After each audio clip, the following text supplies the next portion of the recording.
वहां की बहनों माओ से मिला, सोच रहा था क्या जानती होंगी मुझे, तो बोलती है कि भाई हम अपने फोन में सनसेट टीवी देखते रहते हैं कि कब हमारा भाई पार्लियामेंट में हमारे लिए बोलेगा। आप ये बताओ, आप भी सुनते होंगे और बहुत सारे लोग तो ये कहते हैं कि हमने पार्लियामेंट टीवी को इसीलिए यूट्यूब पे सब्सक्राइब किया कि हमारा भाई वहां बोलता है, हम उसको सुनते हैं।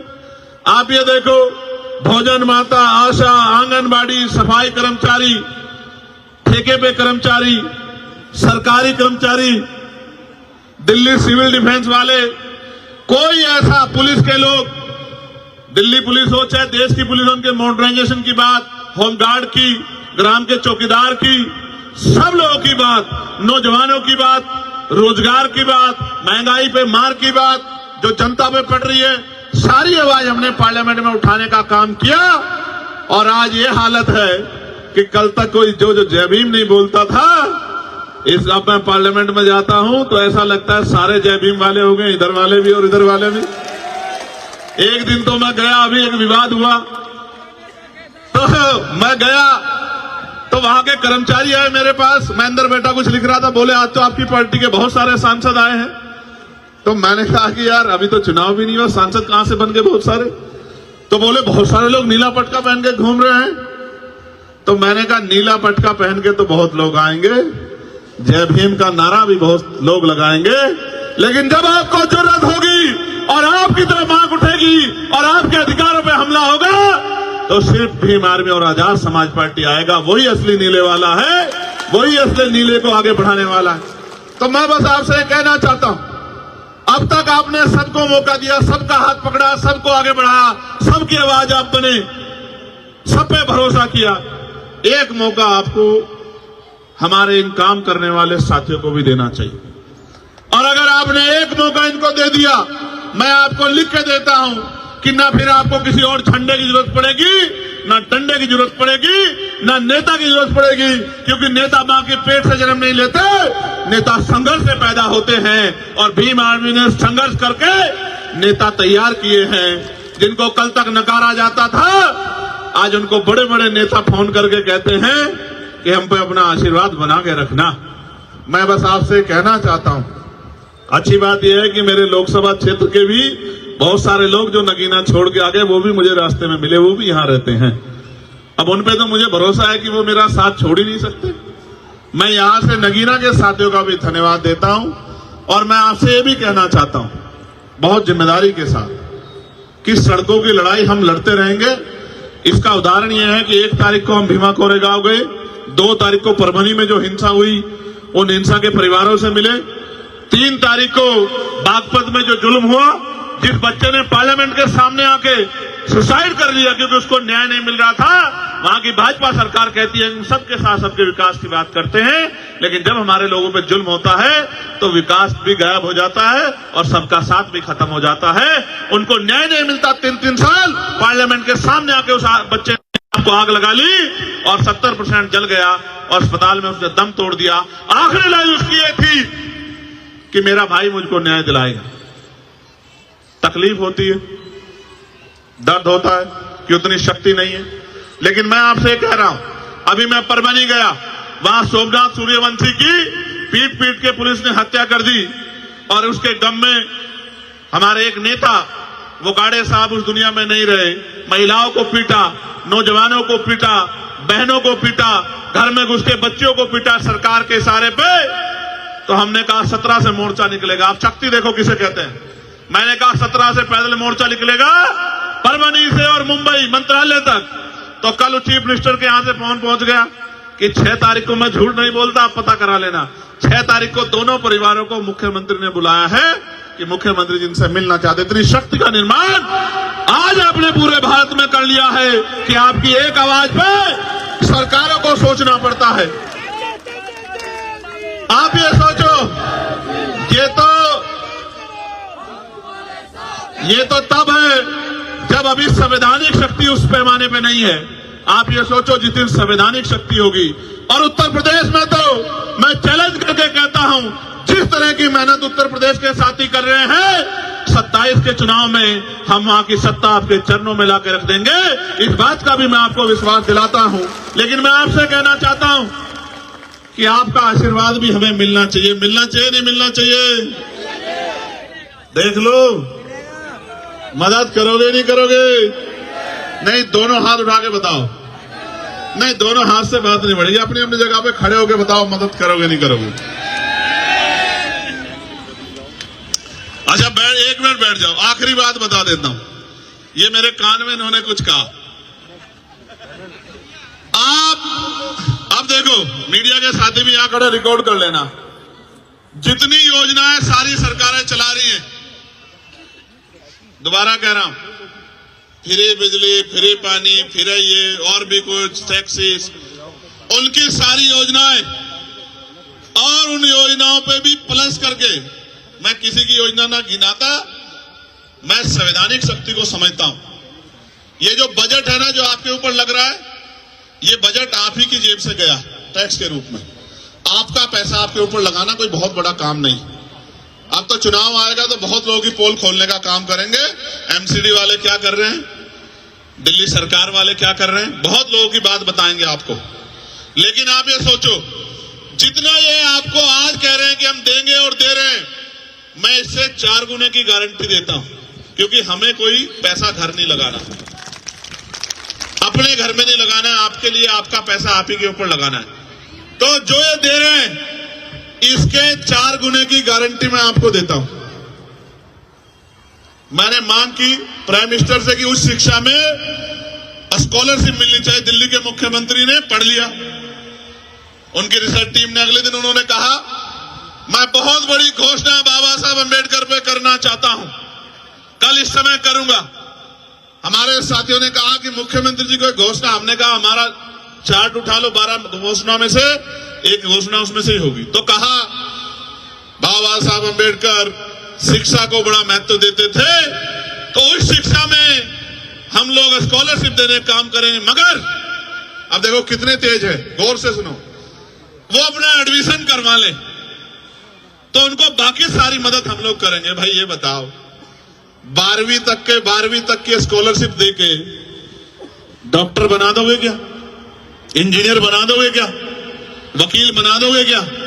जज बना दोगे क्या? क्या बना दोगे? बेवकूफ तो बना सकते, क्योंकि हाई स्कूल इंटर तो हमारा मरा गिरा आदमी भी रूखी सूखी खाके अपने बच्चों को करा ही देता। अगर करना है इस देश में, जो बाबा साहब अम्बेडकर कहते थे, आपको बिजली फ्री दे देंगे, पानी फ्री दे देंगे, रोटी अनाज दे देंगे, लेकिन आपके बच्चों को एजुकेशन नहीं देंगे, क्योंकि एजुकेशन सवाल को जन्म देती है। और जिस दिन आपके बच्चों को शिक्षा का अधिकार मिल गया और मुफ्त शिक्षा मिल गई और गुणवत्तापूर्ण शिक्षा मिल गई, आप याद रखना, आपका रास्ता कोई नहीं रोक सकता। इसका उदाहरण डॉक्टर बाबा साहब अम्बेडकर है कि ये ना चाहते हुए भी बाबा साहब अम्बेडकर संविधान सभा में भी गए और कानून मंत्री भी बने। इसलिए मैं आपको कहना चाहता हूं, मैंने पार्लियामेंट में कहा था कि समान शिक्षा पॉलिसी लागू कर दो। मैं सत्ता पक्ष को भी कह रहा हूं, विपक्ष को भी, अगर आप इतने अच्छे हो तो करो समान पॉलिसी लागू। अगर बाबा साहब समान शिक्षा पॉलिसी लागू, अगर बाबा साहब अम्बेडकर को नेता मानते हो, बाबा साहब अम्बेडकर की बात को मानते हो, समान हेल्थ पॉलिसी लागू करो कि गरीबों का इलाज भी, क्या तो सारे प्राइवेट स्कूल अस्पताल गरीबों के लिए भी खुले मुफ्त में, या सबका इलाज सरकारी अस्पताल में हो, और इलाज बेहतर से बेहतर होना चाहिए कि पैसे की कमी कारण किसी की जान ना जाए। होना यह चाहिए कि गरीब के बच्चे को एजुकेशन वो कभी तक ले, गुणवत्तापूर्ण एजुकेशन, और वो इतने कम दामों में मिलनी चाहिए, किसी की जेब ना कटे। हमने तो देखा अपने आप से कि बड़े स्कूलों में, प्राइवेट में हमारे लोग हिम्मत करके भेजते हैं। मेरी माएं पेट पे कपड़ा बांध लेती हैं, एक टाइम का भोजन काट के अपने बच्चों को पढ़ाती, क्योंकि बाबा साहब क्या गए थे।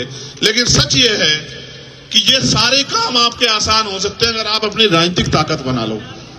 मैं ये महसूस करता हूं, आप सब कुछ सीखे बाबा साहब से, बस ये अपनी उंगली का सही प्रयोग करना नहीं सीख पर, जो सबसे आसान काम है, इस उंगली का सही प्रयोग करना सीख लो।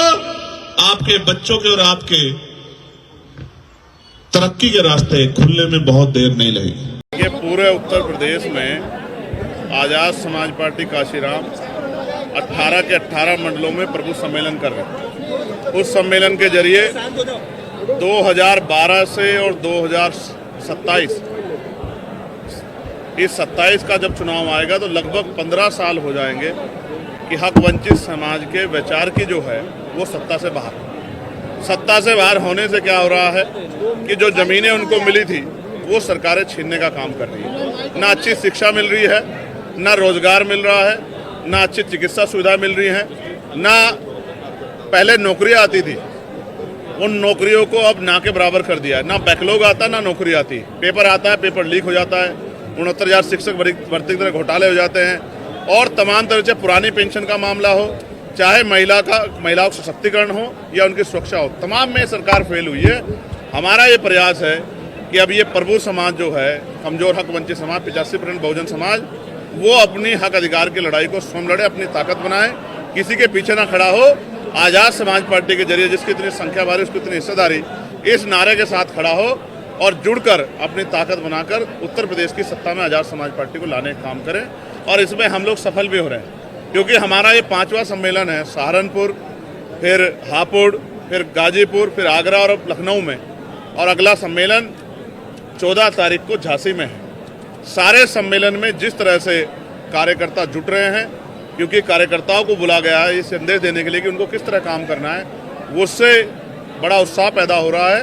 एक मजबूत संगठन का निर्माण हमारे नेताओं ने किया, मैं उनको बधाई देता हूं। और मुझे विश्वास है कि इस बार उत्तर प्रदेश में आजाद समाज पार्टी एक ताकतवर दल होगा जो प्रदेश के नेतृत्व करेगा, उसका संचालन करेगा। 2027 विधानसभा में सर अकेले जाएंगे या किसी गठबंधन के साथ जाएंगे, कुछ तय किया है क्या अभी? देखिए, तय किया है कि त्रिस्तरीय पंचायत चुनाव में आजाद समाज पार्टी अपनी शक्ति का एहसास, एक उसका उदाहरण पूरे उत्तर प्रदेश को, देश को दिखाने का काम करें। हमारे कार्यकर्ता काम कर रहे हैं, बूथ सेक्टर कमेटियां बना रहे हैं, और अब तो हाल ये है कि हमारे विधानसभा का कोई कार्यकर्ता ज्वाइन करता है तो उसको बड़ी बड़ी पार्टियों के मुख्य नेता ज्वाइन कराते हैं। इस तरह की स्थिति बन गई है। आप समझिए कि जमीन पे हमारा संगठन बहुत मजबूत है।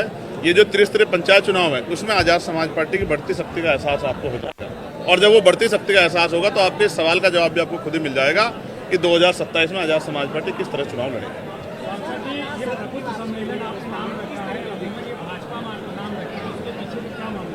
दोबारा अपना सवाल पूछेंगे। भाजपा अक्सर प्रबुद्ध सम्मेलन या ऐसे सम्मेलनों का नाम रखती है, आपने भी इस सम्मेलन का नाम किया है।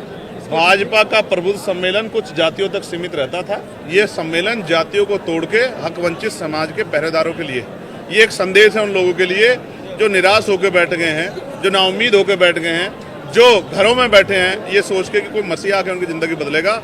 ये उनके लिए संदेश है कि बाबा साहब अम्बेडकर के संविधान की रक्षा के लिए, उसको लागू कराने के लिए और हक वंचित समाज को सम्मान स्वाभिमान का जीवन दिलाने के लिए उनको आजाद समाज पार्टी के तेज तरार नेताओं के साथ खड़े होकर अपनी राजनीतिक ताकत बनानी चाहिए। सर, वर्तमान में उत्तर प्रदेश सरकार है, जिस तरह को दावा करती है कानून व्यवस्था ठीक है और यहाँ पर विकास हो रहा है, ऐसे में 2027 में क्या आपको परिवर्तन लगता है? आपने लोकसभा के चुनाव का परिणाम देखा, हम 2 सीटों पर लड़े, एक जीते और दूसरे में 80,000 से ज्यादा वोट प्राप्त हुए। और उत्तर प्रदेश में भारतीय जनता पार्टी क्या हाल हुआ ये भी आपने देखा। अगर वो सच में विकास कर रहे होते, अच्छे कार्य कर रहे होते, लोग उनसे खुश होते, तो फिर आधी से ज्यादा सीटें नहीं हारते वो।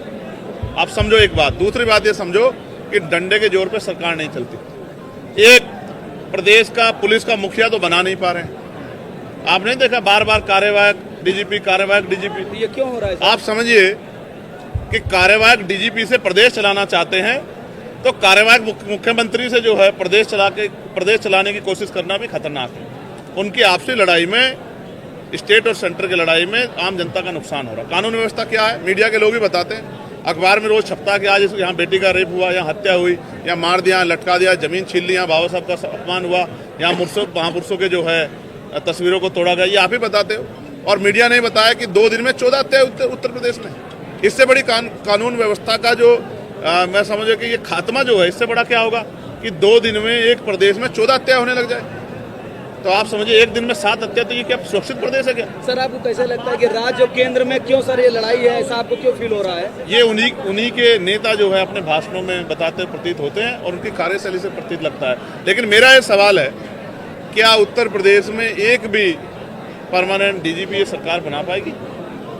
मुझे तो इसमें ये सरकार फेल लग रही है। जो डीजीपी नहीं बना पा रही सरकार, वो लोगों को न्याय कैसे देगी, इस बात पे भी सोचना चाहिए। चंद्रशेखर जी, अब्बास अंसारी की सदस्यता खत्म हो गई, उनको 2 साल की हेड स्पीच मामले में 2 साल की सजा हुई है सर। अब आप ये जान लो कि जो MP MLA कोर्ट बने हैं, आप अगर आपको लगता है कि कहीं आप पूर्वाग्रह से कार्रवाई हो रही तो आप उनके खिलाफ कहीं जा भी नहीं सकते। ये एक बहुत बड़ा फेलियर है। इसका नुकसान कई बार जो है सस्ता खो के चुकाना पड़ रहा है। हालांकि हम लोग इस मामले में स्पष्ट है कि चाहे सस्ता जाए या जान, लेकिन महापुरुषों का मिशन नहीं रुकना चाहिए। आंदोलन को गति देने, आंदोलन को आगे बढ़ाना चाहिए। इसके लिए हमारी पार्टी में मजबूत नौजवान लीडरशिप तैयार हो रही है जो अगले 30-40 साल समाज की सेवा करे। तो दोस्तों वीडियो आप लोगों ने देखा होगा, वीडियो कैसा लगा है दोस्तों? उम्मीद करता हूँ वीडियो अच्छा लगा होगा, क्योंकि चंद्रशेखर भाई जो हैं आज़ाद नगीना के सांसद, जो हमारे दलितों के लिए आवाज़ उठाते हैं, क्योंकि चंद्रशेखर भाई ही एक ऐसा शख्स है जो हमारे दलितों भाई के लिए लड़ सकता है। इसीलिए दोस्तों जितना हो सके चंद्रशेखर आज़ाद भाई के लिए आप लोग प्यार और सपोर्ट सभी लोग बनाए रखिए, और आगे आने वाली पीढ़ी के लिए बहुत ही आराम होगा, बहुत ही लाभदायक होगा, क्योंकि शिक्षा और क्या नाम हर चीज़ पे जितनी महंगाई हो रही है वो आप लोग खुद देख रहे हो। क्योंकि चंद्रशेखर आज़ाद भाई जब आगे बढ़ेंगे तो इससे हमारे बहुजन और समाज में जागरूकता फैलेगी। और देखिए जहाँ भी कोई भी कांड होता है सबसे पहले चंद्रशेखर भाई आज़ाद पहुँचते हैं। इससे दोस्तों हमें बहुत खुशी मिलती है। और दोस्तों कमेंट बॉक्स में ज़रूर बताना कि वीडियो कैसा है और कौन कौन जुड़ रहा है और कौन कौन सपोर्ट कर रहा है। दोस्तों ये वीडियो में जो दोस्तों ज़रूर बताना हमें कमेंट करके। बाय बाय दोस्तों, मिलते हैं अगले वीडियो में। तब तक के लिए बाय बाय। ऐसी ही वीडियो मिलती रहेंगी।